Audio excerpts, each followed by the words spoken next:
يسعد صباحكم جميعا. النهاردة معانا سي فود بس مختلف عن اللي أنا كنت بعمله. شوربة سي فود الحمرا. دايما كنا بنعملوها بيضة بالكريمة وكده. أنا معايا هنا هو كمية من الجمبري، منضفاه وفتحاه وشايلة منه الكيس الرمل بتاعه. معايا هنا هو قطع من الكاليماري مقطعاها برضو حلقات. معايا كابوريا، معايا بصلاية. يلا بينا كده على الطريقة على طول. اكلاتنا سهلة وبسيطة، اكلة اسكندراني او شوربة سي فود اللي هي الحمراء او الشفافة زي ما بيقولوا.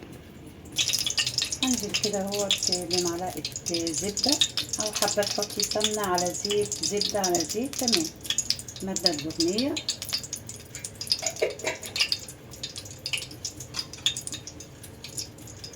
انزل ببصلاية كده هو مبشورة،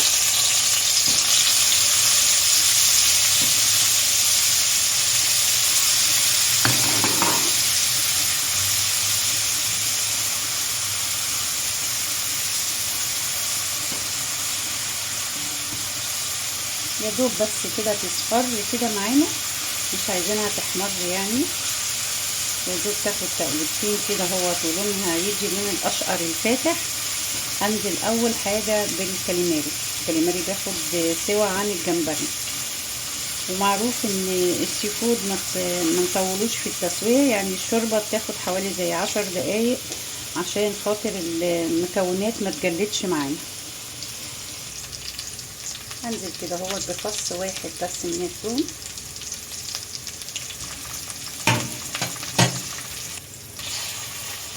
هنزل كده بالكاليماري،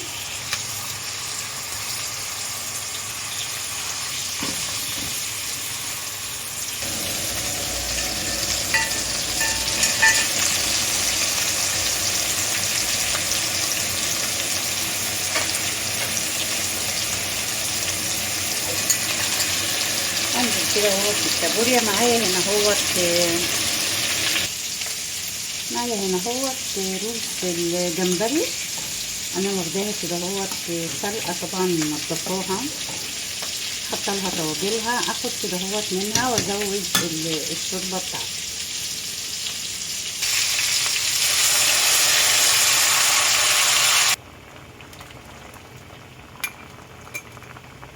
اخر حاجه انزل بيها قطع الجمبري اللي انا منضفاها. الكابوريا بتاخد برضو سوا شويه، يا دوب بس كده هو غلوتين، وابدا انزل الجمبري مع التوابل طبعا في الاخر. قبل كده بنزل بالجمبري، انزل كده هو بالتوابل. توابلنا خفيفه جدا، رشه كمون على خفيف.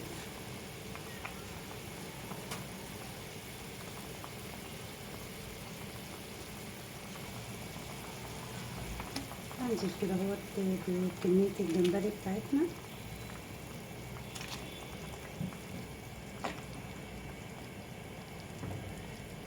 طبعا الجمبري اول ما يلون كده هو لونه ويدي اللون الاورنج،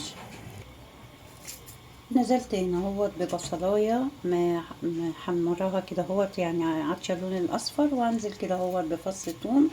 هنعمل رز بمدفون الكابوريا، هياخد كده تقليبه كده هو الثوم.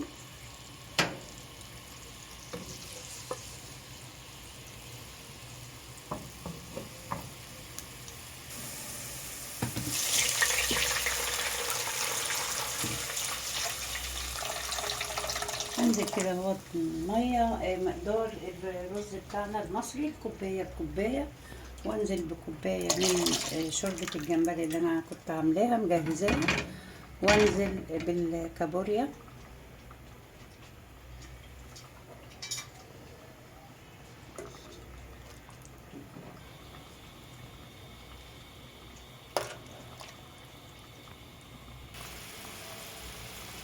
انزل كده هو بمعلقه كركم ورشه من الكمون، وانزل بالرز.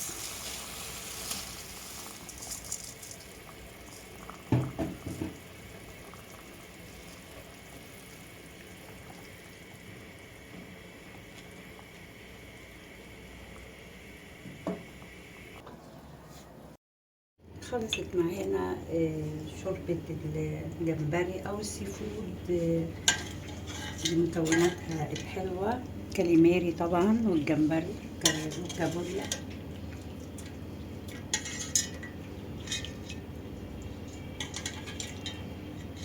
طريقة سهلة جدا.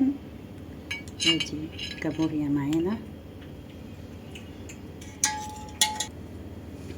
اتمنى الطريقة تعجبكم وتحوز على رضاكم. عملنا رز بالكابوريا المدفونة، وعملنا شوربة السي فود الحمراء. طبعا شيء لزوم الشيء، لقينا شوية جمبري كده هو بفضل خيركم. اتمنى اشوفكم على خير، والسلام عليكم ورحمة الله وبركاته.